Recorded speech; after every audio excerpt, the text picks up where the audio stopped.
Hey, hey, hey, hey, hey, hey, hey. Check, check, check, check. Ep 3. We're getting up there, Billy. We are. We're getting up there. Episode 3. Let me know when we're recording, huh? Yeah, we are. Oh, look at this. He presses the button. Doesn't even tell me. All right. Garage Party Podcast, Episode 3. Is your phone silenced? Something that can be discussed off the air. Muted here? There you go. Very nicely done. Yeah. No. You like that? Yeah. Pretty good. All right, Episode 3, Garage Party Podcast. Here we are. Streaming to you live on Spotify, Soundcloud, YouTube, and iTunes. And we got a special guest for our YouTube viewers today. And, it's not on camera right now, but... And from this point moving forward. What's that? You talking about our other intern? No. Oh. Who's the guest? I didn't say a guest. You said a special guest. No. I said a special announcement. Oh, you didn't say announcement. For our YouTube. I'll play it back later, but... Definitely play it back. Definitely didn't say special guest. Definitely not say special guest. A special announcement. We have a studio. Yeah. Some would say it's a second bedroom / office that we turned into a studio, but... It's a studio nonetheless. This is, you did a great job with this second bedroom here. You turned this into a studio almost, what, in a couple hours you were able to put this together? It was a mad dash. It was like a half hour, 40 minutes. Half hour, 40 minutes. Not bad. That's pretty impressive. Yeah. So we have a studio now where you can actually, I don't understand why you would want to, but if you want to see us, you can, and you can do it on YouTube. YouTube.com. Garage Party Podcast. Subscribe to us on YouTube, Garage Party Podcast. Now, already up on our YouTube, we have our first 2 episodes. Eventually, this one will be posted along with the actual video of us recording it here in the studio, as well as our first vlog, which went up this past week. We'll hopefully be doing more of those for you. Yeah, that's the hope. The hope is that we would be able to do some more vlogs. It's just kind of a way for us to kind of document what goes into the Garage Party Podcast throughout the week. It's a whole lot. It's a lot. There's a lot that goes into this thing, let me tell you. You know, now that we could show the people, look at these notes, huh? That is flawless. Now, if you're watching on YouTube, you already know what we're going to talk about on the show because it's all right here if you can read that. See? The YouTube viewers are already getting perks that the Spotify people aren't getting.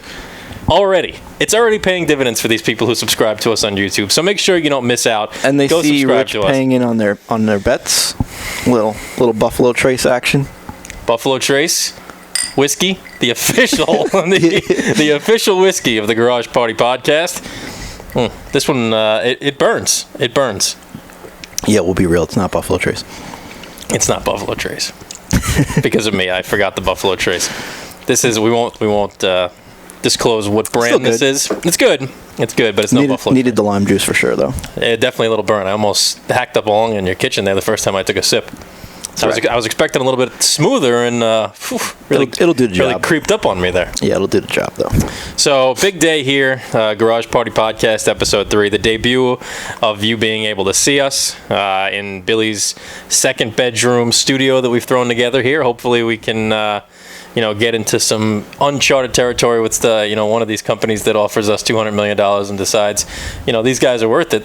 Let's give them a ton of money and upgrade their studio. Yeah. Wouldn't that be nice? That would be nice. That would be very nice. Obviously, that'd be nice. For multiple reasons. But Episode 3, we have a full docket here, as you can see, as I showed our audience here on YouTube. And the first thing, I couldn't think of a better way to start this show. Now, we're very Queens based here. We've done everything we can to promote where we're from. We're from Bayside here in Bayside, Queens. Absolutely dreadful day. Yeah, pouring. Disgusting. Absolutely dreadful day. Humid, downpouring, hot, sticky, terrible. But I tell you where it's not a miserable day, and that's in Fort Worth, Texas, where the Charles Schwab Challenge is taking place. The first golf tournament since the COVID-19 outbreak. It's back. Besides the whole Peyton and Tom thing? Yeah, I don't count that. You know what that is? That's a gimmick. I like this is golf. I enjoyed the gimmick. Yeah, it was nice. But it's not like the PGA Tour. You're not watching John Rahm. You're not watching Brooks Koepka. You're not watching Bryson DeChambeau. You're watching Peyton Manning. Well, Tiger. Yeah. Phil? Yeah, it was fun. Gimmick. All right. Gimmick.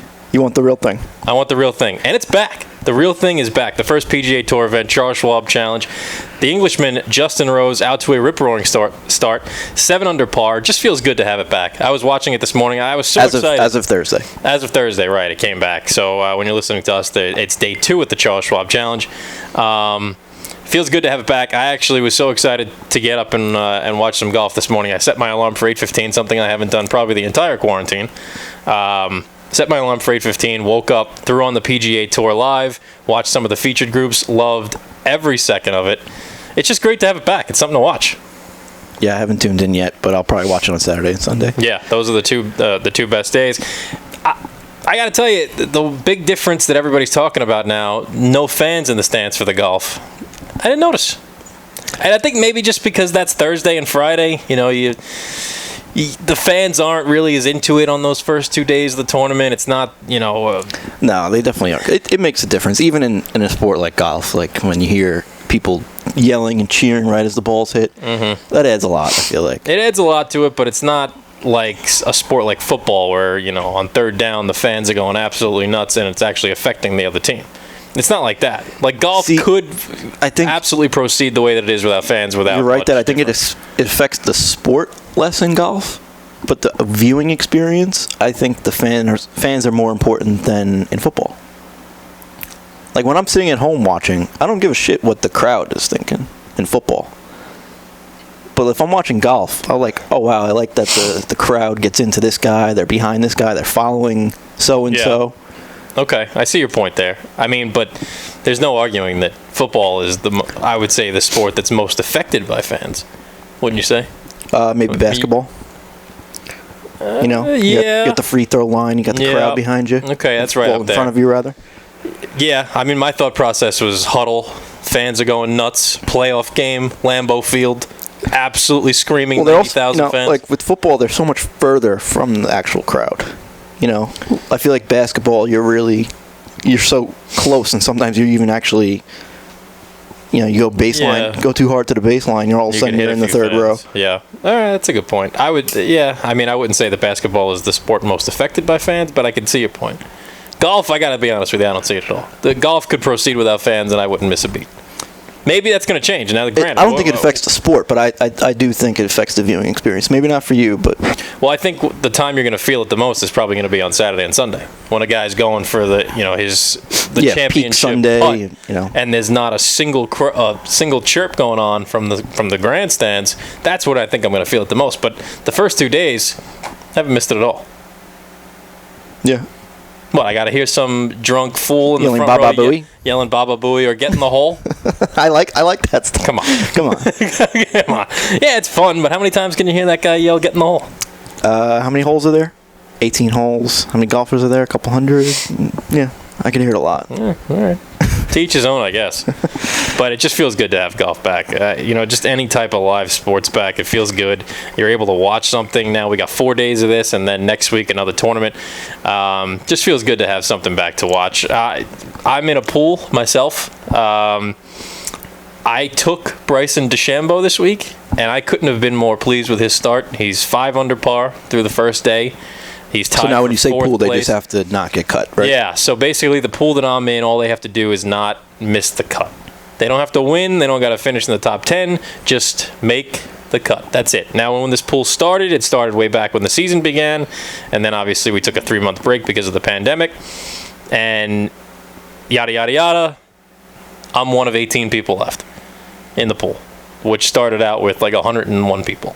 Okay. So we're coming down to the wire here. So not only is golf back, but, if you're, like for me, for this situation, golf is back and we're rip-roaring. We got 18 people left. This is a huge week. I need the win. Half the field can get knocked out today. Absolutely. Or tonight, rather. Yeah, for sure. So Bryson DeChambeau, as of now, and again, we're recording this podcast on Thursday. So yesterday. Yesterday, right. So as of now, Bryson DeChambeau, it's looking good. I don't want to jinx anything. Does it say where the estimated cut is going to fall? Not yet, because a lot of the guys are still playing. Okay. By the time that the people are actually listening to this podcast, they'll have a much better. Well, everyone's had to have teed off by now, no? Almost? Almost everyone, I think, has teed off by now, but I don't think there's enough to 3 o'clock, 2 o'clock there? determine a cut. I think the last tee off is probably like 3:30. It's in Texas, so I think it's a couple hours back. It's probably 3:30 now. Yeah. But on Thursday. On Thursday, correct.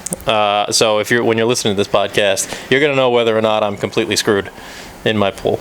Because I took Bryson DeChambeau. As of now, it's good. But again, tomorrow's a whole different day. He can absolutely shit the bed and cost me an opportunity at a very nice amount of money. With a thing like that, I feel like Thursday and Friday are the only really huge days. Thursday and Friday for this pool in particular is everything. Because they don't cut that many people on Saturday. No. Everything is Thursday and Friday. You just have to make the first cut, not the second one. Oh, you don't have to make No. Just the 3 first cuts? cut. Okay. Just the first cut. That's it. You'd be surprised how many people get eliminated on a weekly basis. No, it's unbelievable. I imagine. You take some of these guys. You want to. There's a lot of skill involved. Skill. It's a loose term. Research done. Yeah, that's a better way to phrase it. You don't want to use some of the big guns. You don't want to jump out and take Dustin Johnson, Tony Finau, Brooks Koepka, Justin Thomas, Justin Rose in the first couple weeks because you might advance, but then when you get to the because those are the guys that are not going to get cut. Most likely they're not going to get cut. Yeah. But you can only use them once. So if you get down to the wire, you're going to be stuck with some golfers that who the hell knows. You have so many guys to choose from, though. So many guys to choose from, but you really want to try to save those real core guys for the end. Yeah, for sure. Which, for me at least to this point, I've done. I haven't really used any one of those big names. Bryson DeChambeau is probably the biggest name I've used so far. Maybe Webb Simpson and Sung Jae Im. Well, you used Bubba, right? Bubba Watson. Yeah, and he screwed me. He actually lost. I had to buy back in an extra $200. He lost the week that I picked him. Got cut. Gone. Just like that. Well, ever since his 3 green jackets. 2. It's 2? I think it's 2. It's worth it. It's a Googleable thing. Yeah. I mean, it's pretty basic. But what were you going to say? Whether or not it's 2 or 3? I feel like he hasn't been a prominent name.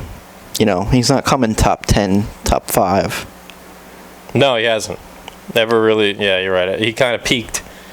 I mean, it's definitely a good peak. 2-time. Whether it's 2 or so 2. Yeah, he's won the Masters twice. He hasn't won any of the other 3 majors, ever.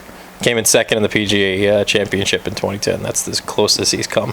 But 2 wins in the Masters. Really, like you said, ever since then he hasn't been the same. So, take that for what it is. I used to love Bubba Watson. He was my guy. I still like him. Yeah, he's a good guy. Yeah. Good dude. Not great the week I picked him. So me and him have beef. I don't think he cares about your beef. Nah. I tell you what, somebody else who probably doesn't care about me is Johnny Chan. Wanted to give you a little update on that, by the way. Yeah. So if you listen, if you're only tuning into episode 3 and you didn't listen to we talk about this episode 2. That was your last week. All right, episode 2. In episode 2, we discussed Rounders, the film Rounders, and we discussed Johnny Chan's infamous role in that film. Absolutely infamous role.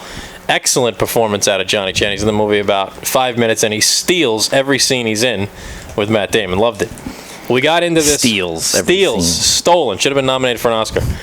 We got into this whole discussion about Johnny Chan and whether or not he would come on the Garage Party podcast and kind of discuss with us his role in the film, his career as a World Series of Poker champion. We learned a lot about him just doing research. We learned that they win bracelets when they win the World Series of Poker. Very nice looking ones. He's got very like nice 10 of them. Bracelets. Or 12. 10, yeah. Yeah, I forget them. It's double digits for sure.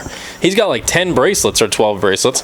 And we learned a lot about the guy. Fascinating. He does speak English. I don't know if we mentioned that last Billy was a little concerned when I discussed whether or not we could get him on the show. You were a little worried that his English might not be so good. He was born in China. He speaks rather well, too. Rather well. Been in the country a long time. He has picked up the language quite well. We've seen some prior interviews that he's done with us. But anyway, the goal for me was to get Johnny Chan on this podcast within the next 5 weeks. So now, I've been really waiting to show you this. Okay, well... The odds... But listen, those are the odds, but I'm only 1 week down. I got 4 weeks left. That's the deal. Yeah, but I had 5 weeks to produce Johnny Chan. I've been dying to show you the odds I gave. You want to show them to me now, or do you want to wait a couple more weeks? I want to show them to you now. Well, let me give you an update first. I haven't heard a word from this guy. So I tweeted at Johnny Chan. I'm completely honest with you, I don't even know if it's his Twitter. It doesn't look like he runs it. 1,000% It doesn't look like he retweeting. runs it. It says official Johnny Chan, but it doesn't have the blue check mark. There's a good chance that he has some promotional person or some marketing person or publicist or whoever runs that stuff for those guys, I don't know, running his Twitter. One of those automated websites in India. It could be anything. Anything. I don't know if it's him, but I sent out a tweet. You know what? I'm gonna read you the tweet. I don't want to see this yet. I'll get it out of here. You can show it to me. Don't you worry. I want to show you my tweet, and I want you to tell me if I. I'll put it up on the screen too. Can you tell me if I sounded professional enough when I sent this? I mean, I read it, and yeah, you were as professional as can be, but I'm not a big social media guy. How do I see the tweet that I sent to Johnny Chan?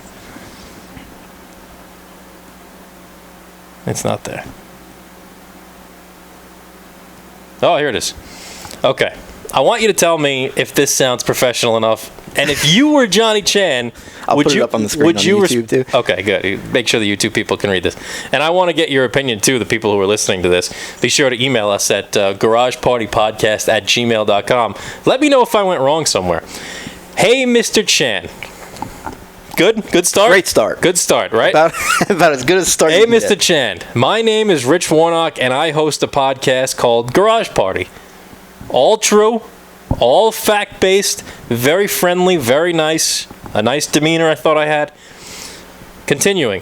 On our last episode, your role in the film Rounders was discussed, and we would love to have you as a guest on the show to discuss your career in poker and role in the film. Now, that took up almost all of the 140 characters that I was allotted from Twitter. That basically took up the whole thing. Now, I'm reading this, trying to take myself out of this. I think it sounds great. I would have responded to me if I was Johnny Chan. I sound very nice. I have a very nice picture of me and my girlfriend Casey up as my Twitter profile. I don't look very official in terms of podcasters because I don't have any followers. I never use Twitter. But I would have responded just because of how nice I was and what I said.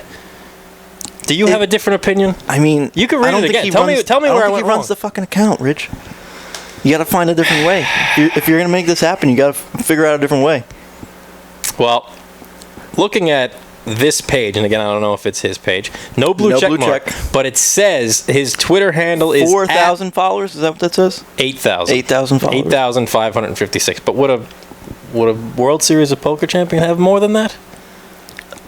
I'm not. I don't know. I'm not in the scene. I don't know. Yeah, I don't know. So anyway, we can look at a few other ones. Here's the Twitter, and make sure you put this on the YouTube too. It's It's Johnny Chan, the official, all in caps, official. The official Twitter of Johnny Chan, two-time back-to-back World Series of Poker main event world champion and winner of 10 World Series of Poker bracelets. And he joined Twitter in July of 2010. Now this account... 30 years after he was relevant. That's correct. Now this account is being followed by ESPN 30 for 30. Okay. So I have to imagine that this is his actual Twitter. So now... But again, I don't know if they running tweeted at him. I don't know if he'd answer. Probably not. Now, the last time he tweeted was March 4th. Not terrible. Not terrible. Also, he doesn't reply to anybody. He does not reply to anybody. Should I have left my... Maybe DM him. No, he retweeted some stuff. Guys, if you have any advice to contacting irrelevant celebrities... Well, don't call him irrelevant because now he's really not going to come on the podcast. He's not going to listen to it. He's not going to answer you. So... Because I have this at 900 to 1. 900 to 1. Oof. Did you think it was going to be higher? I got to be honest with you. I thought you wrote down like some kind of a funny limerick or something. I didn't even think you put odds on it. Oh, yeah, I put odds on it. You just thought that it was so outlandish. I got it at 900 to 1 that he gets Johnny Chan in the next 5 episodes. So he's got 4 more episodes. I have 4 more episodes to play with. Because obviously he's not sitting here next to me on my couch. I can't do that. I can't have Johnny Chan come to Besa. We could you're not going to fly him out? Maybe get him on the phone. Now, hold on. This story is not finished yet. Because after I sent this tweet, probably the day after we recorded our last episode. Now, the story's not done quite there. So that's where we're at on the Twitter side. I then took to Google and tried to make Google my friend and my aide in finding and tracking down Johnny Chan, or at least a representative for Johnny Chan, somebody who could put me in contact. I know the episode with Johnny Chan. This episode, I know the title rather of this episode. Yeah. Okay. I got it. Care to disclose it, or are you going to make it a surprise for the people? I think. I want your input, actually. Let's hear it. Hashtag find Johnny. That's not bad. It's pretty good, right? That is pretty good, yeah. Episode 3, hashtag find We're Johnny. getting pretty good with these show titles. Yeah. Billy's War A lot of Games, pressure. hashtag find Johnny. Yeah, you know what it is? The show just kind of dictates the direction we go in. Yep. That's all. So anyway, I took to Google, and I tried to make Google my aid in tracking down Johnny or tracking down somebody who represents Johnny. And what I found might interest you. Okay, because it certainly, because it certainly interested me. Now, I'm going to try to pull up the exact page that I went to. Now, here it is. This website is called athletespeakers.com. Now, what I'm getting from this, okay, don't look, because I want this to be completely raw when I give you the details of this website. Now, this website, if it's legit, which I'm not 100% sure it is, because there's a lot going on here. There's different tickers, and there's different flashing lights and stuff at me. I see anyway, an 800 number. I'm already out. 800 number, automatically not a great out. sign. But I was desperate. I'm trying to get Johnny Chan on the program, and I've only got 4 weeks to do it now. So I Googled this. Basically what I did was I Googled Johnny Chan representative, and it brought me to this website called athletespeakers.com. Now, what this does, according to them, is they act as a middleman for you to get in contact with an athlete to do whatever you want them to do. So what it has listed Don't here... phrase it like that. Yeah, that's not great. No. Basically, to do these 4 things. Corporate appearances, speaking engagements, meet and greets, and endorsements. Nothing else. Nothing else.Ose are the 4 things. Just those. No. Wait. Those are the 4 things that Johnny Chan is listed as being willing to do. Okay. Now, here's the best part about this. It says that he will travel for your engagement. So if you want to... He lives in Vegas. Vegas? So that makes sense. That's what it says. So if you want to book Johnny Chan for a corporate appearance or this is a speaking engagement? Is that what is that right? No. This is not a speaking engagement. It'd be an interview. This is an interview. So speaking engagement would be like him, right. So I don't even think any of these talking things in front of a crowd of people or something like that. Right. So I don't even think any of these things really apply to us. None of these things. But again, desperate times, desperate measures. Huh? Didn't say interview? No. Corporate appearances, speaking engagements, meet and greets, and endorsements. All right. Now, he has a fee for all 4 of those things. A fee. So if you want Johnny Chan at your next corporate appearance, how much do you think it's going to cost to do that? Now, again, he's a World Series of Poker champion. So he comes to your corporate appearance. What's he doing there? Card tricks? What's he doing? You have Johnny Chan at your event. What's he doing there? Talking about what? His story? Being What is he doing? I don't know. Flashing his jewelry? His bracelets? Maybe he's got a lot to say. I don't know. Maybe he teaches people how to play poker. Maybe I hope he does have a lot to say, because we're trying to get him on the podcast. Maybe he talks at like Gambling Anonymous. That's not listed. That's a speaking engagement. I guess. You think Johnny Chan should be a good guest for Gamblers Anonymous? The man's been playing poker for the last 30 years. No. Anyway. You want more like Tim Tebow or something. Right. So what do you think the fee is to get Johnny Chan to speak at your engagement, or to host a meet and greet, or to do an endorsement? Throw a number at Just me, the fact ballpark that you're it. bringing it up, it has to be super outlandish. So I'm going to say like 20 grand. Right on the nose. Between 20 and 30 grand for Johnny Chan. Yeah, I figured it had to be around there. Now, that's according to this website. Now, I'm going to use this Which website. is completely outlandish, because like I've worked events with like, Anthony Davis, who's like an MVP caliber NBA player. And what's he getting? Around 20 grand. Oh, really? For an hour of just taking photos. Boy, these guys really got it made, huh? But 20 Johnny grand? Chan, Anthony Davis, Johnny Chan, Anthony Davis. Well, I would imagine, again, me and you don't know, we're not connected to the poker world. I would imagine Johnny Chan is probably like, what, the LeBron of the poker world? Yes. This goes back to our old Post Malone argument. Well, you remember that one? Yeah, but we can catch the folks up on that at another time. But between 20 and 30 grand to book Johnny Chan at your next event. Now, I'm going to use this website because, again, desperate times, desperate measures. I'm going to send them an email. I'm going to reach out. But the problem is... Send them your routing number with $20,000. Everything. Anything to get Johnny Chan. I don't have a house to sell, but if I had one, I would sell it to get Johnny Chan on the podcast, just so that we can get some credibility. I feel like if we get Johnny Chan on this thing, instant credibility, right? Don't you think? Maybe. Let's say he gets on here and says something outlandish. Who's picking that up? ESPN. And what are they going to put at the top right corner of the screen? You ever see the movie The Interview with James Franco and Seth Rogen? I have seen that, yeah. Eminem's gay on our show. Eminem's gay on our show. All right, so the booking request form for Johnny Chan. Should I just do this while we're on the podcast? And this way the folks can walk through it with us?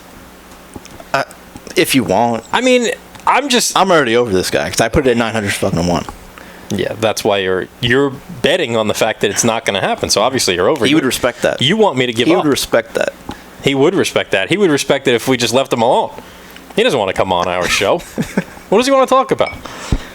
You just compared him to Anthony Davis. Not Matt Damon.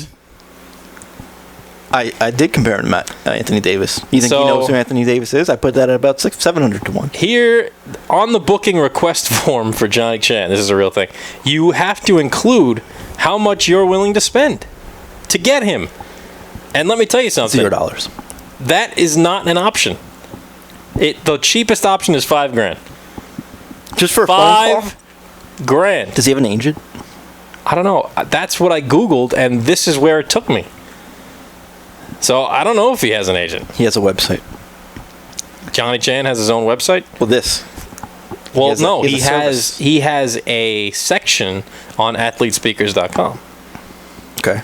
I don't know. That's not his own website. Yeah. I'm gonna fill this out. I'm gonna go through with this, but I don't know what to put in the money section. Not $5,000. I mean, what's the worst thing I do? I would tweet him every day until he answers. Yeah, that'll go for well. Does he have a Facebook page? Does he have a LinkedIn? He is not very social media savvy. Yeah. He does not put himself out there. He does not like to be on social media from what I'm getting. His Twitter, which is the only way we could find him on social media, is not even run by him. I'm going to bet big money that's not him. Even though I have it at 900 to 1, I'm going to help you out. We're going to start a trend on Twitter. Find Johnny. #FindJohnny. Which is also the title of this episode. It is. #FindJohnny. So we're going to get trending. We're going to put it up on screen. We're going to hashtag it. But how are people going to know who the hell Johnny is? They're going to listen to this episode. They're going to listen to the last 2 episodes, which they should have already done because we're on Spotify, SoundCloud, iTunes, YouTube. This is never going to work. I just want to make sure it's documented that I feel like a #Find Johnny. I know that. That's why I put it at 900 to 1. Because you're going to pay $5,000? I will hold out hope and try until the last second of those 5 weeks runs out. I was told I cannot produce Johnny Chan. I will do everything I can to produce him. Except spend $5,000. That I will not do. That I cannot do. Not a chance. Yeah. So I'm going to fill out this form, and because $5,000 is the cheapest that I can go, I'm going to put $5,000. And when they call me and they ask me what the engagement is and what the deal is, I'm going to say, listen. Can he get paid in Trident layers? Yeah, right. I'm going to tell them straight up on the phone, listen, he is not getting paid for this. We're asking for what, 5 minutes of his time? How long can it possibly take us to ask him about filming the scene with Matt Damon, which he may have not even been on set for? There's a good chance they could have filmed that 2 completely different times, and he wasn't even there. A good chance that he was not even on set for that scene. I'm asking for 5 minutes of his time, and they're going to tell me that it's going to cost me $1,000 a minute? Maybe. Please. Athlete Speakers can take a hike. I'm going to email these people, and I'm going to go through with this and do this by the book. But if these people try to charge us $5,000 to get Johnny Chan on this show, I will bash these people on every episode of the Garage Party Podcast. Try the 1-800 number. I did that already. Right to voicemail. I did that the other day. Billy, I've tried everything except for fill out this form. And the only reason I didn't fill out the form is because I'm actually indicating that I'm willing to pay $5,000 for Johnny Chan. Which I am not. That's $2,500 each to produce Johnny Chan on this show. No chance. I feel like I should have put it at like 8,000 to 1. Yeah, seriously. 900 to 1 is not bad. 900 to 1, whatever. That's a long shot. Of course it's a long shot. But you've pulled bigger long shots. Like we had Dr. James Andrews on Sports Justice. You wouldn't believe how easy that was. I called his office, and he was more than willing to. He talked to us for like 45 minutes. 45 minutes, went in detail, in depth on Tommy John surgery. Couldn't discuss his clients, I understand that, but went in detail on every aspect of Tommy John surgery, was one of the best guests we've ever had. And all it took was a phone call. That's it. And that's what I was hoping what was going to happen with Johnny Chan. But Johnny and me, we're going to have to wrestle for this one. Speaking of wrestling, stay tuned because upcoming we're going to talk about the UFC 250, which we discussed in episode 2. I mean, we can get right into that. I'm pretty done with Johnny Chan. Well, I'm going to fill out this form. I'll do that later because, mid-show and off the air. But I'm going to do this, and I'll give you an update on next week's episode to see if this form ever comes back. Oh, God. If they ask me for $5,000. I'm willing to take this thing to the max. I will fight this every day until my 5 weeks are up. They're ticking. I got 4 left. They are ticking. Not halfway done, but the heat is on. And not just because it's humid. The heat is on. The AC is actually on. Well, the AC is on because it's hot. So anyway, I'm going to fill out this form. And I'm going to do everything I can to get Johnny Chan on this program. If it's the last thing I do, I'm going to try. And I'm going to put down $5,000. You got 4 and when more these weeks. people email me and they ask me if I'm willing to pay the $5,000, I'm going to respond with, absolutely not. What I want is Johnny Chan for 10 minutes It on should be on 5 cents. phone call. That's all I'm asking for is a phone call. We're in quarantine. He can give us 5 minutes of his time to discuss his role in Rounders. I don't think I'm being too outlandish. I don't think I'm being too anything. I really don't. You gotta get the cast of Charlie Brown to negotiate for you. It should be 5 cents. 5 cents for Johnny Chan? Yeah. That I would do. I would do that. Or maybe even if Johnny Chan... That's about my limit, I think. Even if he wants us to, donate to a charity of his choosing... I doubt that. I doubt that, too. What are you doing? You're pulling on my string Cord's here. under my ass, and there it goes. Unbelievable. I'm trying to make us both all more comfortable. You know what? I'm filling out this form. I'll do it off the air. I'll let you guys know in the next episode how this goes. I'm going to put down, because I have to put down a certain amount of money, and $5,000 is the lowest I can go. I'm going to put down $5,000 for Johnny Chan, which I think is ridiculous. I'm not willing to pay $5,000. You're certainly not willing to pay $5,000. That's $2,500 each. I'm not dropping $2,500 to get Johnny Chan on this program for 10 minutes. It's not going to happen. What I'm going to do is I'm going to fill this out, hope they email me, or better yet, give me a call back. And when they ask me, what's the deal? What are you? I'm going to say, well, we're a very successful podcast. We're on Spotify, SoundCloud, YouTube, iTunes. I'm going to go over the whole thing. I'm going to make Google Play, possibly. Google Play maybe. for the Android losers. I'm going to make sure that these people know that we have a studio. We got a couch. We got a couch. Yeah, I feel like I'm Billy Madison. You got a dog. You got a responsibility. You got a pet. You don't just sit around like a goon and wait for him to come back. You get your ass out there and you find Johnny Chan. You find that fucking dog. Yeah. I'm going to go out and I'm going to find Johnny Chan. I'm not going to sit on my ass. I will fill out this form. I'll put down $5,000. Hope for the best. When they call me back, I'm going to say, there's not a shot in hell I'm paying Johnny Chan $5,000. It's not going to happen. But I would love to have him on the show for 10 minutes. 10 What if minutes. they said the only way That's all we I'm do asking it for. is we do a remote podcast in Vegas. At his house? Yeah. Johnny Chan's estate? In the desert. You know what? If they twist my arm enough, we'll go to Vegas. How about that? Yeah, I think I would do that. I would do that over before I paid $2,500. I would probably hem and haw, and I would put up a very serious We can get struggle. a flight to Vegas for like $60 right now. Easily. I would go to Vegas and do this podcast. We'll go tomorrow. What do we do? We just do this in his house, and then what do we do for the rest of the Bring time? this little thing. Hopefully the You think Johnny memory Chan card isn't full. Sorry, Johnny. You don't got an SD card on you, do you? If Johnny Chan's representatives asked us to go to Vegas to do this so that Johnny, I guess, could meet us in person to see that we're real people, All I don't pipe know. dreams, obviously. But again, I would probably agree to it. I'd probably agree to go to Vegas, No, here we go. there's worse places to do There are worse places to go than Vegas. I would probably agree to it. You've never been, right? Never. No. One of the places I haven't been. Yeah, I would do it. I've thought about it long and hard. Obviously you do. I went back and forth in my head. Little angel, little devil on the shoulder. And we've settled on I would absolutely go to Vegas to interview Johnny Chan. He's worth it. World Series of Poker champion. Now, would you go to Vegas 10 bracelets. to not interview Johnny Chan? I don't know. Really? You're not going to go to Vegas? What's Vegas without Johnny Chan? It's still Vegas. It's still Vegas. It's the house that Chan built. It's the house that Chan built. All right.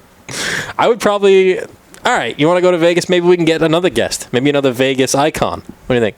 Wayne Newton? You think he would come on the program? What are the odds on that one? Write that in your book. Fuck you. What are the odds on Wayne Newton coming on the program? You want me to write those odds? Yeah. You want me to Write them down. Wayne Newton, Garage Party Podcast. I'm going to need another page. I want odds on him coming on the show, and I want odds on him coming on the show and singing.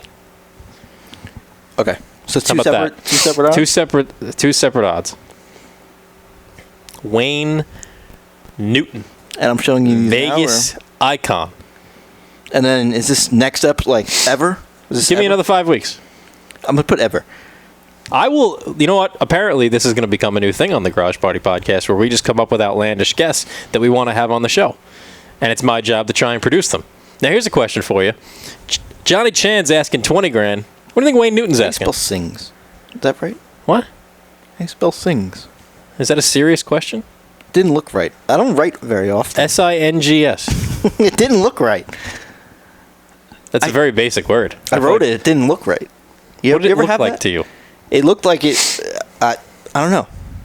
Sound it out. Sound it out. See, like I feel like it's one of those words. Doesn't like if I had to like really sound it out and I didn't actually know how it's spelt. We've gotten completely off the rails here. Sings. Sings. Sings. I wish I had a little bell so I could ding you every time you were wrong, like the spelling bee.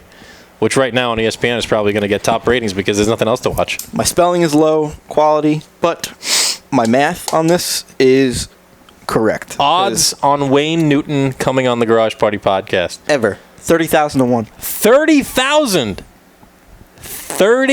30,000 to 1? To 1. Wow. Him singing on the show? Oof. Sings. The odds that he sings on the show? 100,000 to 1. 100,000 to 1. You heard it here first, people. Now, when you say sings, Sings. he has to. What are we talking? A whole song? A tune? What happens if he hums? Hum doesn't count. I can spell hums. We need a line, like one line from one of his songs. I don't know any songs. So I know some of his songs. You ever see the movie Vegas Vacation? He's in that.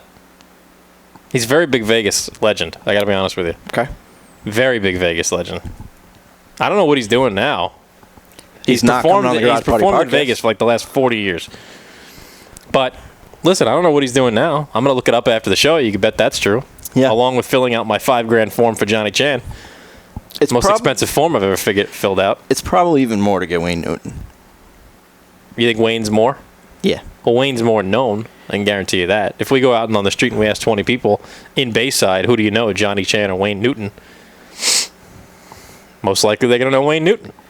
I feel like Johnny Chan's such a common name. Yeah, that could literally be anything. I don't know.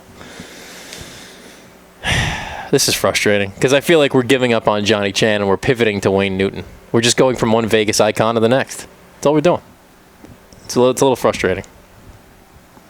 I'm not giving up on Johnny Chan yet. Oh, write this down in your book. The odds on them both on the same show. Maybe they'll come together. I'm not even going to write that. What if we? I don't have enough ink. What if we were? I don't have enough ink for the amount of zeros I have to write on that's that true. one. What if we were to go to Vegas and interview them both? All of a sudden, us going to Vegas is sounding much more appealing. I feel like all our The interests wheels are in Vegas, motion here for the Garage Party Podcast. including this past weekend, UFC 250, UFC 250 Las Vegas. took place in the Las Vegas Fight Center. Yeah, Right? that's a segue. Nicely done. You like that, right? Yeah. Lesser men would have failed trying to segue Wayne Newton into UFC. I, however, can pull that off. That's a good job. Nicely done by A you. little bit of whiskey, a little bit of creativity. Nicely done. Here's to Wayne and Johnny on the show. To Vegas. Struggling over here, huh? Yeah, well, I got so heated over Johnny Chan, I couldn't even enjoy my drink. Unbelievable. Should be a little better now. You got a little lime juice, little ice water in there. No, we're doing good. We're doing good. Much smoother now. Anyway, UFC 250. We watched it together. We discussed it the day before about how it was going to be a big day for the bantamweight class. And sure enough, that's exactly what it was. Absolutely. We're going to get into Amanda Nunes and Felicia Spencer, but the bantamweight class, you really got a good feel for what direction this class is going.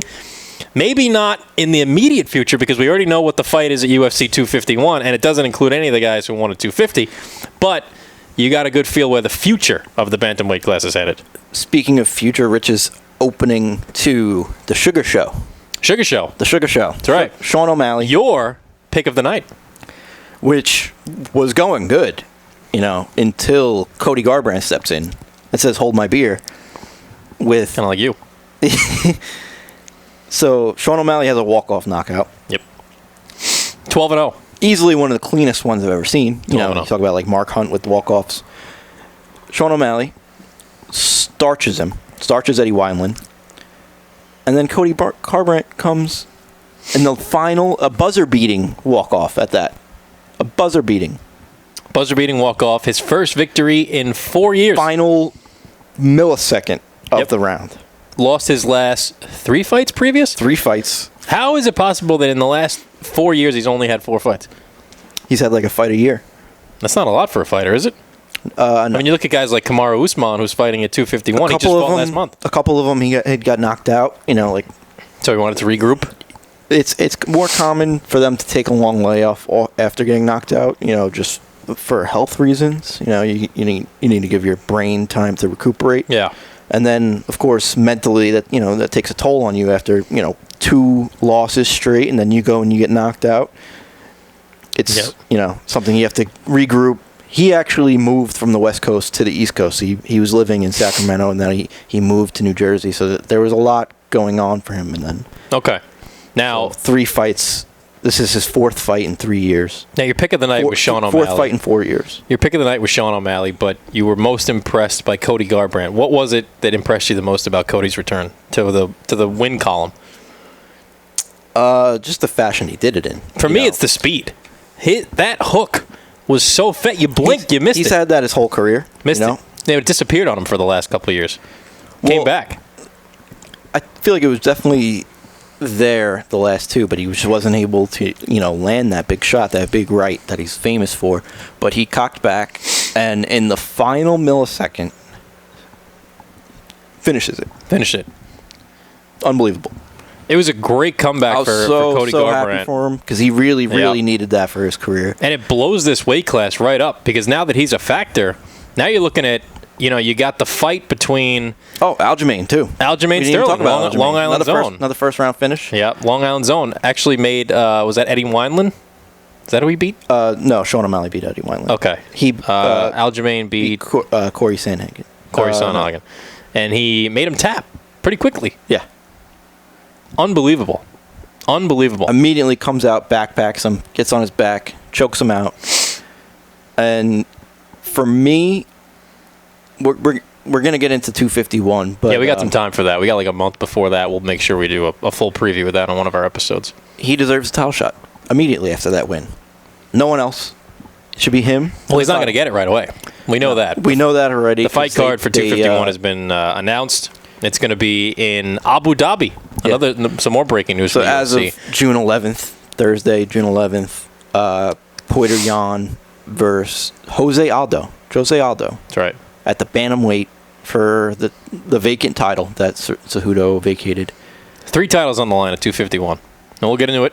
We're not going to do it completely now because I want to have some more time to kind of let the dust settle on Abu Dhabi and we can kind of see where it goes in the next couple weeks. But 3 title fights right off the bat. I know you have some opinions on who got the opportunity to fight for the title that maybe shouldn't have. I know you're saying here Aljamain Sterling should have gotten the shot after his impressive victory at 250.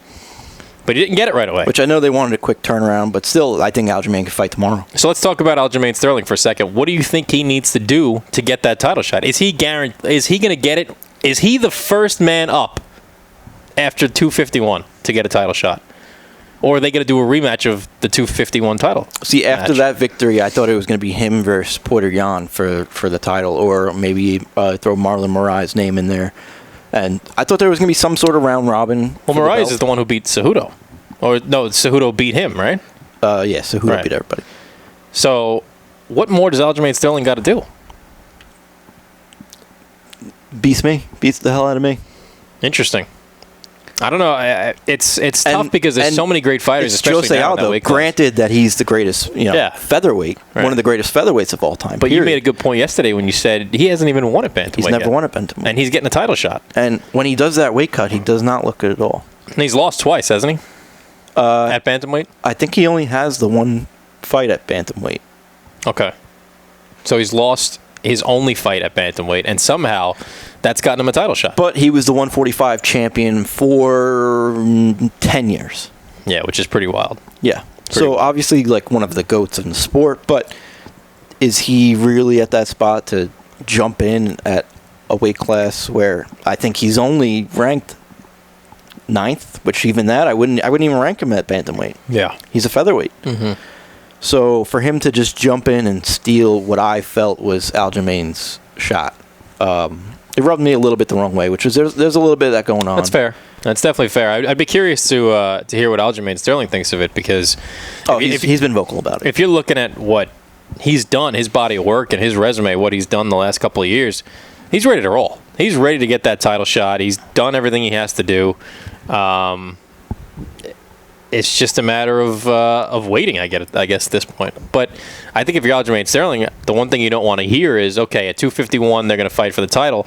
I want to make sure that I'm the first in line to get a shot at the person that wins the title at 251. But the thing that would worry me... He's been vocal about it, and that's exactly what he's saying. But the thing that would worry me is that at 251, if it's a good fight, they might have a rematch. Yeah. Right? Now you're looking at almost 6-7 months to a year before Aljamain even is thought about for a title shot. Which ties up the rest of the contenders who are, in the shadows. Right. For however long. Wild. Because Aljamain finished, he had a first round sub. Yeah. He could fight this week. Now, if you're Dana White, it's a good problem to have, right? I mean, you just have so many good fighters in that weight class that it's impossible to get them all title shots. I mean, and now look at Sean O'Malley. He just cracked the top 15 in the rankings. Yeah. Top 15. Well, his name's got to be up there. He's a couple victories away from a shot also. Right. So if he were to fight Cody Garbrandt and beat Cody Garbrandt, I'd put him in contention. He's got to be right up there. So I think if you're Dana White... to fight Aljamain or someone like that. See, Aljamain Sterling and Sean O'Malley to me would be a really interesting fight, because Aljamain Sterling is such a tactical grappler and wrestler. He can really make you submit. Sean O'Malley is just power. He's going to knock you out. He's the flary striker. Right, the flary striker, where Aljamain Sterling is more precise. He can really, do the dirty work. His movement's like bare none right now. No one moves as quick as him. Right. He's very agile, and then his grappling is unbelievable. So that would be a fascinating fight to see. For me, would be Sean O'Malley, Aljamain Sterling. Probably going to have to wait a while for that one. You're not going to see Sean O'Malley just barely crank the top 15 Hopefully, and then Aljamain fight has the the number belt one around contender. his waist when he does that fight. That would be nice. That would be a good thing to see. Aljamain Sterling, Long Island zone. We're hoping for the best for him, but it seems like he's going to have to wait a little bit for that title shot. So we'll see. We're going to get into a whole UFC 251 preview in the next couple of weeks. We'll make sure we preview it. It's going to be in Abu Dhabi, which is interesting. Fight Island out there. It's been talked about for a while, I know. Yeah, which officially being put into motion. I thought it was going to be like a complete secluded island. Turns out it's Yas Island, which is like a known island already, part of Abu Dhabi, right across the bridge from their capital. And they have like 9,000 residents already. But the UFC built their own little infrastructure where the fighters are going to have their own places to train, to practice, to house their cornermen. Now, their plan as of now is to be there for how long?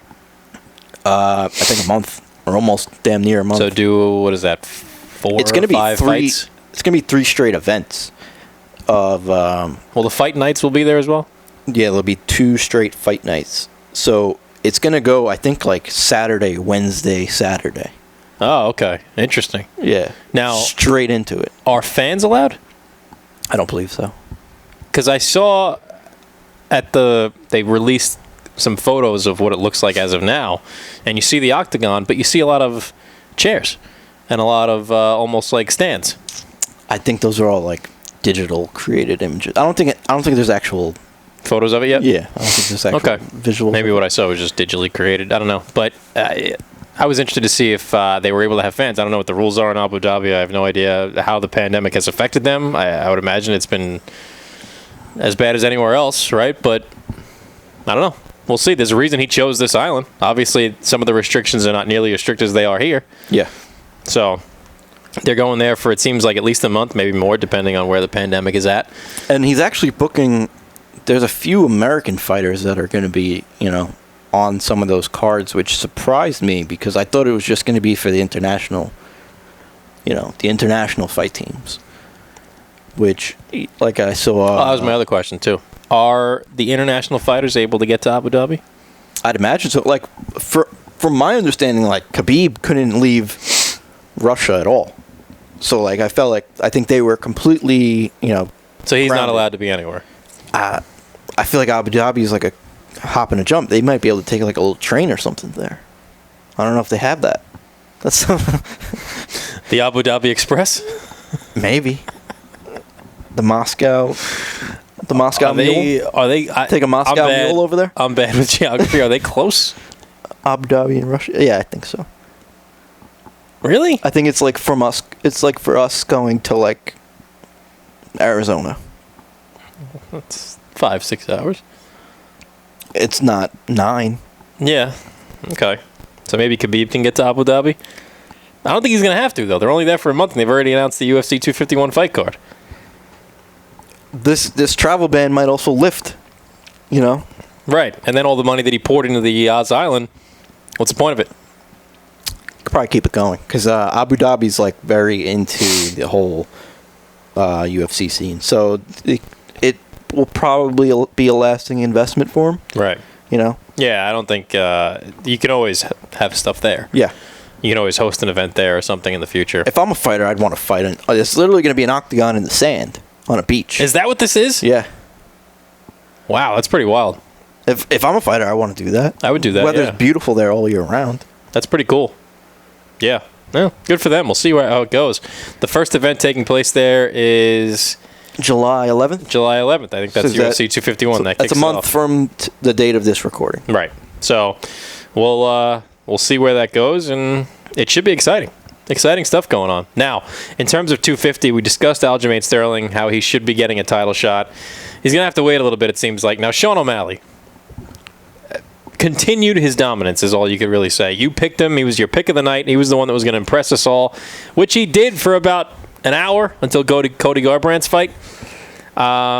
What's next for Sean O'Malley? Where do you see this going from here? What's his next fight? What's the next logical step for him to take? I think you got to give him a top 10, top 5 guy. Someone between there. Okay. And just keep bumping up his opponent's competition and see how he develops. But he's continually just getting better every fight.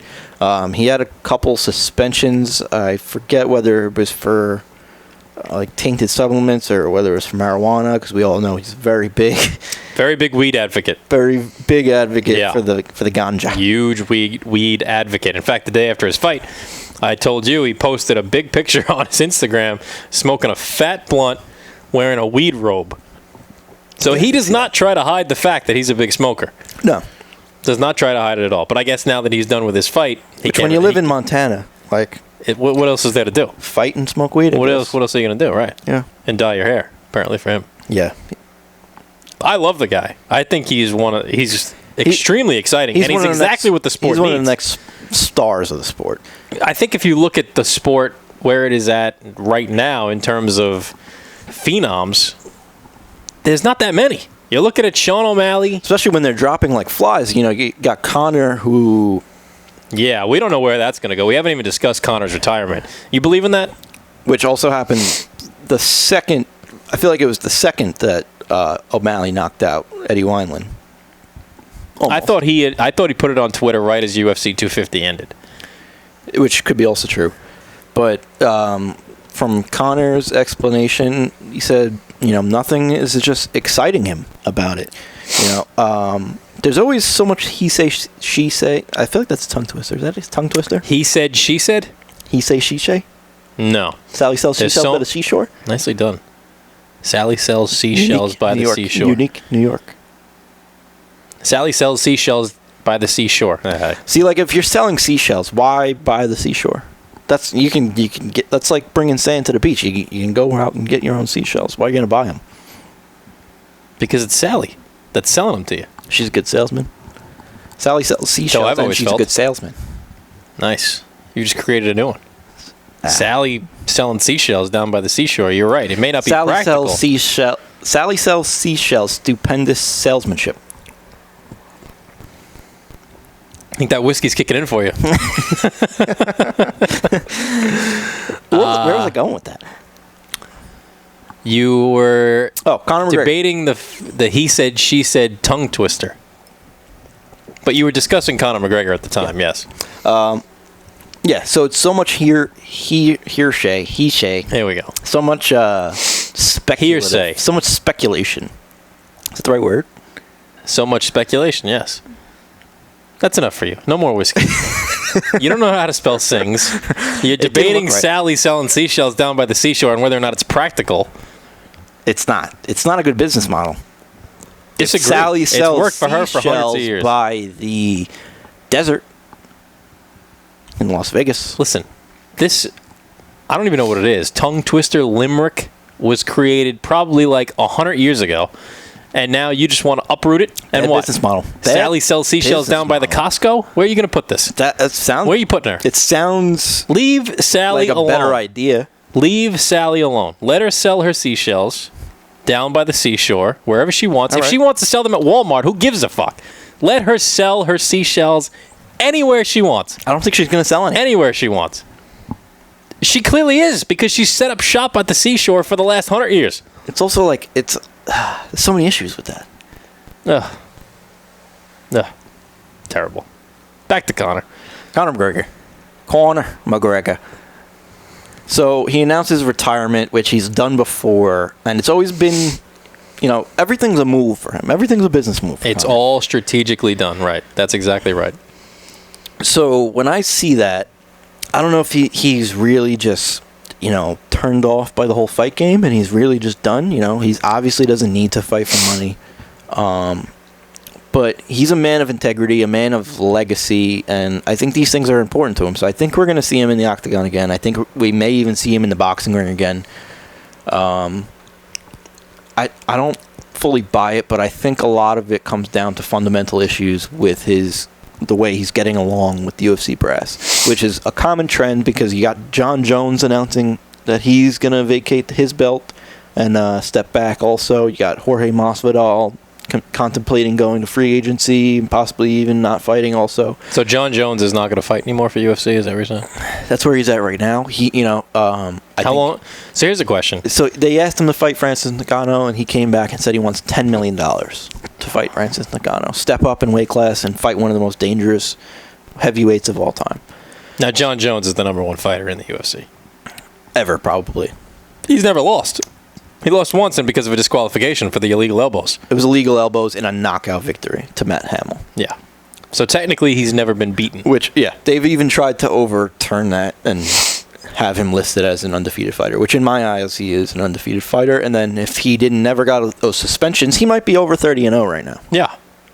He might be 30, 32-0. Where is he? He's like 28-1. Yeah, something like that. Yeah. I think you can even go higher. You telling me those suspensions only cost him 2 fights? They've definitely cost him more than that. He was suspended for a long time. Long time. Yeah, I think it was like a year, like twice, yeah, a couple times. 2 years. I mean, that's, let's say he lost 3 or 4 fights in that time. If he stays active. And now you said he's not fighting unless he gets his price. Yeah, so I don't know if they're going to meet in the middle or, and then there's like a lot of other speculation or he say, she say with this as well. Like he's saying he only asked for $10 million, but then Dana White was saying that he was asking for Deontay Wilder money, which was closer to like 30, 40 million, which obviously the UFC is not going to do for anyone but, Conor McGregor, who gets part of pay-per-view. So he draws close to that.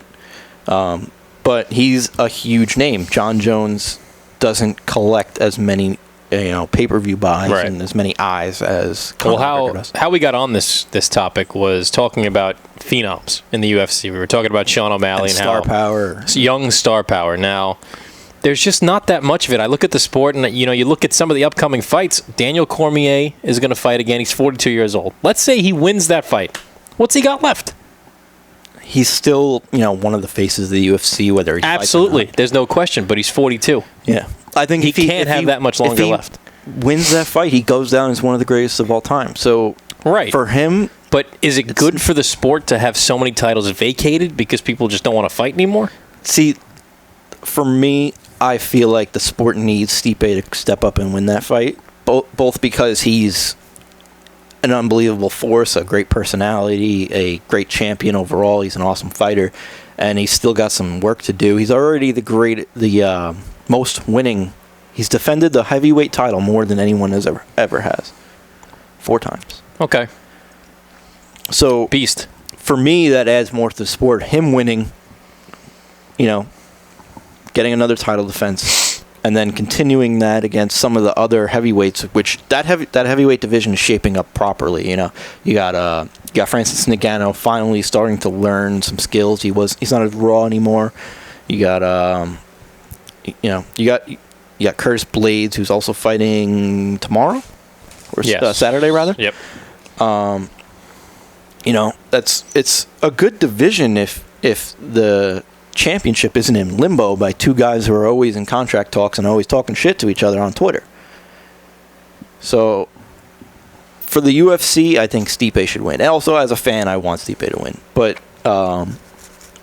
obviously, if Cormier wins, he's got to be top 3 all time. All time, yeah. Some people may even put him as the GOAT right now. Yeah. Well, I don't know if he's better than John Jones. He's fought John Jones and lost to him. He's fought John Jones twice, but he also won the heavyweight title. Yeah. And he hasn't lost to anyone else. And you can convince me that... Which further assures John Jones' spot as the number 1 fighter. You can convince me that his losses to John Jones were based on his hatred for John Jones. It could have, messed with his composure. Yeah.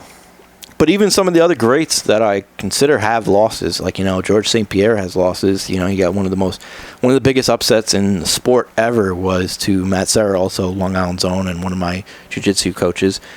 That's one of the greatest upsets of all time, and that's George St. Pierre, who is top 3, top 5 in the GOAT conversation. So losses don't mean as much when you're fighting the best competition there is. Right. So for Daniel Cormier, I don't think it hurts his GOAT status to have a couple losses. No, I don't think so either. I just don't know if it's good for the sport to have a 42-year-old winning the title. I think it's his last fight regardless. So if he wins, he's going to vacate it. But I guess then you could say the other side of that coin is, well, look at the bantamweight division right now. Because Henry Cejudo retired. We don't know if that's going to stick. Which ties up 2 divisions. Right, because he was the champion in 2 divisions. So what we've seen so far with the bantamweight division, because of Henry Cejudo's retirement, is this kind of let's see who the best is by having them all face off against one another. And that's what we got this past weekend when we had Aljamain Sterling with the victory, Sean O'Malley with the victory, Cody Garbrandt with the victory. It opens up more discussions for other fighters as opposed to a champion who's just so solidified in his spot, like John Jones. It's like, well, who's next? Or a good segue, Nunes. Amanda Nunes. Right, exactly. Yeah. That's exactly what I was about to do. So Amanda Nunes now has nobody else to fight. Nobody. She's ran through them all. Yeah. Ran through them all. Is that better for the sport, or is having a vacant title where people are trying to get to that spot and then you have a fight for the vacant title? So, like, at her age, obviously she can keep going. She can keep this train moving. She'll fight, a few more times if that's what she wants to do. Well, let me tell you something. We watched her together at UFC 250 this past weekend. That was as precise and as thorough a beating as I have seen in a long time. I think she could have finished her too. And you know something? But I think she just wanted to play with her food. But you know what? And that may be true. All the credit in the world to Felicia Spencer. Yeah. She hung with her for 5 rounds, something that I was shocked she was able to do. I mean, absolutely shocked. You looked at her. She almost, by the end of the 3rd or 4th round, she had like a second head. Yeah, she had a big old hematoma on the top of her absolutely cranium. Enormous. Just protruding out the front of her forehead. Beaten. Amanda Nunes had this from start to finish. But you know what? Felicia Spencer did not give up. She didn't get knocked out. She didn't tap. None of that. She hung with her for 5 rounds. As cliche as this sounds, she pulled the Rocky. She went the distance with Amanda Nunes. She looked like Rocky afterwards. Yeah, seriously. She went the distance with Amanda Nunes. But let me tell you something. Amanda Nunes is absolutely the best fighter in the women's division I have ever seen. ever seen. And we actually, so Billy came over to my place. We watched the fights together on this past Saturday. And he actually brought up an interesting topic. Is she the greatest female athlete of all time? Well, I got to tell you, Saturday certainly didn't do anything to hurt that, if she is. She's got to be one of the most accomplished. Like, we were throwing names around, like Simone Biles. Serena Williams, obviously, to name a few. The one Diana Taurasi, Sue Bird. You want to get into the WNBA? I said Brittany Griner. Billy said she's not quite there yet. She's only been around a few years. Yeah, she's not at the level like Taurasi is multiple time. My argument, and listen, I'm all Marta, the Brazil soccer player, Abby Wambach, Megan Rapinoe. We can go on for a while about some of the best female athletes, but talking about Amanda Nunes, for me at least, the UFC women's hierarchy changes so often. I mean, it just seems like 3 years ago we were talking about Ronda Rousey as being this unstoppable force, right? Then she got toppled by, was it Holly Holm? Yeah, it was Holly Holm. Holly Holm beats her, and all of a sudden Holly Holm's at the top of the food chain. And then Holly Holm... not very long, because I think it was... it all happened Didn't fast. Didn't Misha take down one of them? It was UFC 194, Rousey versus Holm. Holm knocks her out with that head kick. 197, 3 events later. I think we watched that together also in Buffalo Wild Wings. It was the same card as Diaz-McGregor. That's right, yep. Misha Tate chokes out Holly Holm. Mm-hmm. And then goes on to fight another 3 cards later at UFC 200. Also watched that with Rich. And loses to Amanda Nunes. And then Nunes has taken it from there. Has taken it from there for the last 4 years. So before Amanda Nunes... And that was the bantamweight title. She's now gained the featherweight title. Now she's got 2, right. Now she's got 2 championships. And as you pointed out the other day, now she has the shiny new belt that the UFC just instated. Also the only athlete in the UFC ever to win and defend both belts. Whew. So... yeah, she's right up there. She's right up there. Other people have won simultaneous belts, but would... favor the other. Like Conor McGregor was a featherweight champion, went to lightweight, but vacated the featherweight title and won the lightweight belt. So he had both simultaneously and then never defended either of them. So here's my question for you, because you've really been on top of UFC longer than I have. I've only gotten in on it really since knowing you, so it's about 6 years. How has Amanda Nunes been at the top longer right now than Ronda Rousey was? Or were they at the top right around the same time? Because Ronda Rousey was at the top for a very long time. Got a huge contract out of the WWE when she retired from UFC. So, tons of endorsements, was in Entourage. She was the top of the food chain from women's fighters. Rousey was like the first champion in the UFC. The UFC didn't have women's weight classes until I think it was I want to say 2013, something like that. Okay. It's something Googleable, but I think it was 2013. So Rousey was kind of that pioneer, the first real women's... but before that, obviously, she was in Cage Warriors and stuff like that. She was the champion then, and she defeated Misha Tate a couple times before that. She was, like you said, the pioneer of women's sports. But I think what it brought was more competition. All these... I think a lot of women got inspired by her. Yeah, all these women started getting better and better and seeing what a woman could do in the sport. Mm-hmm. Which Amanda Nunes came in quick, and I think her last title reign, I think she hasn't lost in something crazy like 12 fights, something like that. Yeah, it's something ridiculous. I mean, she's the champion in 2 weight classes now. Yeah, so... And if you actually sit down and watch her fights... they're just something to behold. You're watching something that's just diabolical, precise. I mean, I listed the adjectives before. It's so absolutely thorough what she does to her opponent. It's unbelievable. She knows exactly what move is going to be done. She's able to defend anything the other opponent's going to do. Felicia Spencer's main game is on the ground. She's a grappler. Yeah. Couldn't take her down. And when she attempted to take down Amanda Nunes, Nunes countered and absolutely pummeled her to the ground. Which Nunes is also a black belt in jiu-jitsu, so she's not the person you want to go to ground with either. She has multiple submission victories. Right. She's just great in every asset of the sport. Now, in terms of Nunes, because now we can get into a bigger conversation now that she's defeated Felicia Spencer, and we said this in our preview for UFC 250, that Spencer was a huge underdog. Amanda Nunes has basically run through the weight class. She's run through the weight classes for 2. I mean, you could look at the Russian girl, Valentina Shevchenko, yeah. She's a flyweight champion. And the Chinese girl, Weili Zhang, right. So those are the two other women that are at the top of the UFC. Both look extremely dominant. We can get into that talking about Jessica Eye versus Cynthia Calvillo this coming Saturday, the fight night. Is that at 25 or is that at 15? I think Calvillo is moving up a weight class for the first time. It's at 25, right. Jessica Eye won her last fight. I forget who it was against. I forget who it was against, but 2 fights ago she got knocked out by Shevchenko.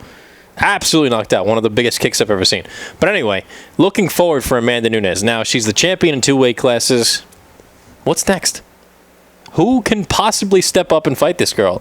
Is it possible that one of these two, Shevchenko or Zhen, can step up and fight her?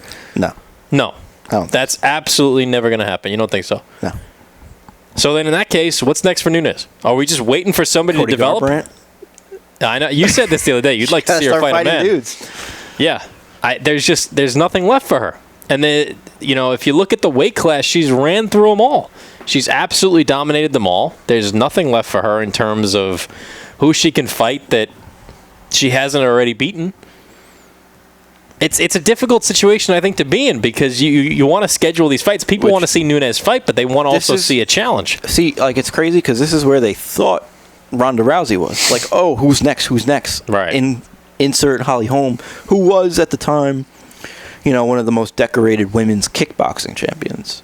She was like an 11-time world champion in kickboxing, and then she comes into MMA and she brings some of that talent with her, and she starches Ronda Rousey. So there's always a chance of someone emerging like that, like a veteran coming from the kickboxing community or someone who's already in the conversation that, we just are underestimating because of how good Amanda Nunes is. Yeah.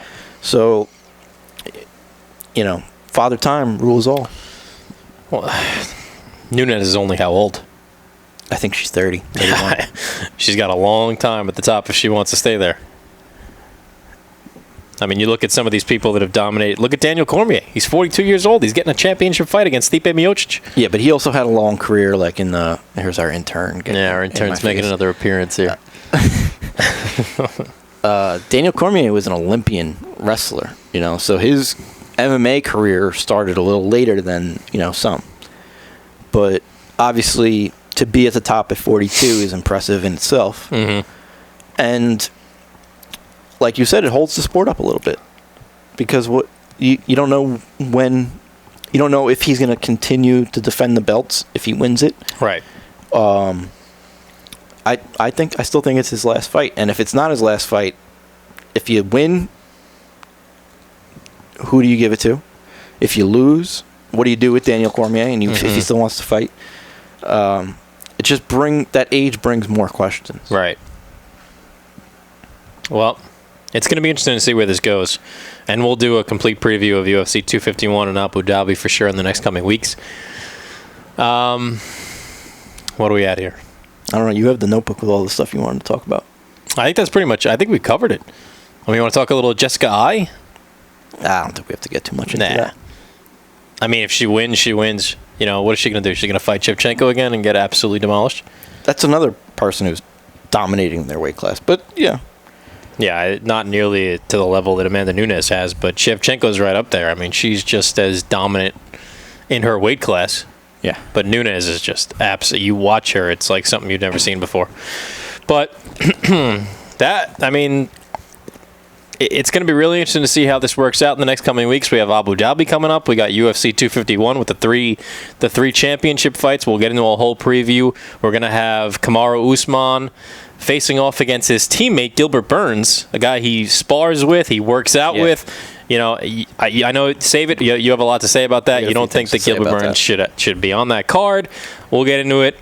That's episode 3 for us. We're getting better. Look at this. Episode 3, we got a studio. We have another intern, our second intern. We're getting... Yeah, I know. You're a second intern. So be sure to check us out. If you want to watch us, go to our YouTube and subscribe. It's Garage Party Podcast. I really want to hear your suggestions on how the hell I can get Johnny Chan on this podcast. I need your help because I have reached out via Twitter. Find Johnny. Hashtag Find Johnny. That's the movement. We're going to try to get it moving on Twitter. I'll go home. I'll tweet. I'm going to look like an idiot. I'm going to be the only person tweeting Find Johnny. I'm gonna start a movement. I want to find Johnny Chan. I don't know if it's going to work. I'm a little skeptical. I'm going to go over the form again. He's got 4 more weeks to make it happen. 4 more weeks to make Johnny Chan happen, and now I have a new challenge ahead of me. I got to try to get Wayne Newton on this program. Not only do I have to get Wayne Newton on the program, but I got to get him to sing once he's on here. Sing. How the hell am I going to do that? He has to sing. He's got to sing. He's got to sing, which Billy can't spell. So we have UFC. We got golf is back. It's a great time. Wayne Newton, Johnny Chan, all future guests on the show. Don't worry, I'm going to try my best.